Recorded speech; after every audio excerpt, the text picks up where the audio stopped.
Good morning. Welcome to Calculus Monday 504. Today we're learning about antiderivatives. The goal of differentiation is to find the derivative of a given function. The reverse process is called antidifferentiation and simply involves thinking backwards. Try this problem here. A student in calculus class is asked to go to the board and write the derivative of a given equation. Write your answer in function form, the teacher tells her. She writes f prime of x equals 1 on the board, and the teacher congratulates her for being correct. What is one possible equation that this student could have differentiated? Pause the video, give that a little thought. Welcome back. Okay, you might not have wrote yours just like mine, but if you wrote, probably most of you, at least I hope, wrote f of x equals x, because if you do the derivative of that, f prime of x, what would you do? There's the 1, bring the 1 down, it would make 1. And that's what the girl had on the board there, and the teacher said she was right, okay? So f prime of x equaling 1 was the derivative of some other equation, right? The original equation may have been any one of the following. It might have been f of x equals x, but it could have also have been any of these, okay? All of these have a derivative of 1. Just pick any of them. I'll pick the one in the middle, okay? F prime would be right here. Bring the 1 down. And what's the derivative of a constant? 0. So what does it become? Just f prime of 1, or f prime of x equals 1, okay? Now, we write our antiderivative as a capital F of x, okay? By the way, if it said g of x equals 1, or I'm sorry, g prime of x, then you would use capital G, all right? If it said h prime of x equals 1, then you would use capital H, all right? And then you always add a capital C as well, okay? So capital F is the idea of antiderivative, and C is representing any constant. Can you try these problems? Now, let me explain it first. Write an antiderivative function for the following derivatives, which accounts for all possible equations. Well, that's how you add the C in. That's all you got to do there to account for all possible equations. Note, this time I did not write f prime or y prime, however, since these equations represent the derivative of some other function. Now, I'm only doing that because that's how the book writes it. But basically, this is a derivative, f prime of x, that came out to this. Y prime came out to that. The only reason we don't have the primes on there is because basically somebody is saying, my derivative function was 2x. Okay, my derivative function was cosine x. That's all. But the prime is obviously implied. So see if you can figure out what an antiderivative function would be for each of these. Pause the video. Okay, let's see what you came up with. Did you come up with capital F of x equals x squared plus c, and capital F of x equals sine of x plus c?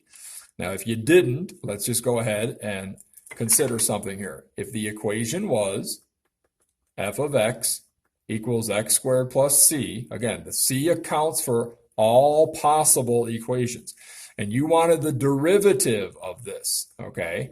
You bring the 2 down and have 2x. Derivative of a constant is 0, so you would end up with 2x, and that's what they have, okay?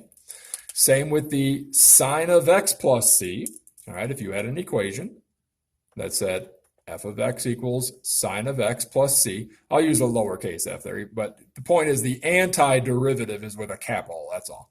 But if you were to do the derivative of that function, the derivative of the sine is cosine of x. Derivative of a constant is 0. So there we go. They got for their derivative cosine of x. All right. Since c is any constant, it can be either positive or negative. Therefore, we don't need to write negative c and negative c. Okay. As long as you put in plus c, well, what if c is equal to negative 4? Then you're adding a negative 4, and it's going to make a negative anyway. All right. Try these two on your own. Pause the video. Okay, the answers you should have got are these right here. And again, let's just think about it. They're saying f of x equals x cubed plus 3. Okay, so if that was a function with a lowercase f and you did the derivative of it, what would you do? Bring the 3 down and get 3x squared. Derivative of a constant is 0. So your derivative would be 3x squared. Again, they don't put the derivative there because what they're saying, it's implied. They're saying their derivative equation is the function 3x squared. Okay, I know that can be a little confusing, but that's how they did it in the book. So if you read it in the book like that, I don't want you to be confused. All right. Now, inverse tangent, its derivative is this right here. Oh, so if this is a derivative, okay, and it got that answer, then the equation must have started out as inverse tangent of x and then plus some constant. Because then we would say, well, what's the derivative of that? The derivative would be, what's the derivative of inverse tangent of x? 1 over 1 plus x squared times the derivative of the unknown. Don't forget the chain rule, but the unknown's just x, so it's just going to be 1, all right? And then what's the derivative of the constant? Nothing. So again, your derivative comes out to be 1 over 1 plus x squared. See if you can do these three without my help. Okay, welcome back. First one should have been capital F of x equals e to the x plus c. Okay, right down there. All right. Now, let's think that through. Again, if the equation started out as simply f of x equals e to the x plus c, why aren't you writing capital F? Because capital F is just a way of saying this is what the antiderivative is, all right? Okay, but obviously it's the same as the original equation. The original equation would have a lowercase f of x, all right? Then if I wanted the derivative of that, well, what's the derivative of e to the x? It's itself. What's the derivative of a constant? Nothing. So there's the derivative, e of x, okay? All right, so that one checks out. And then let's look at the second one. Now, notice I used a capital G because this was a lowercase g. So if you had an original equation that said g of x equals x to the 4th plus c, and you wanted the derivative of that, bring down the 4x to the 3rd, derivative of constant's nothing. So there it is. 4x to the 3rd is the derivative. And then the last one is h of x equals tangent of x plus c because it's got an h, so we use a capital H. That means the equation started out as h of x equals tangent of x plus c. And if you want the derivative of that, the derivative of the tangent is secant squared x times the derivative of the unknown, which is just x, or I'm sorry, which is just 1. The unknown is x, so the derivative is just 1. And then you add the derivative of a constant. There it is. Okay. Derivative of a constant 0, so secant squared of x is the derivative. All right.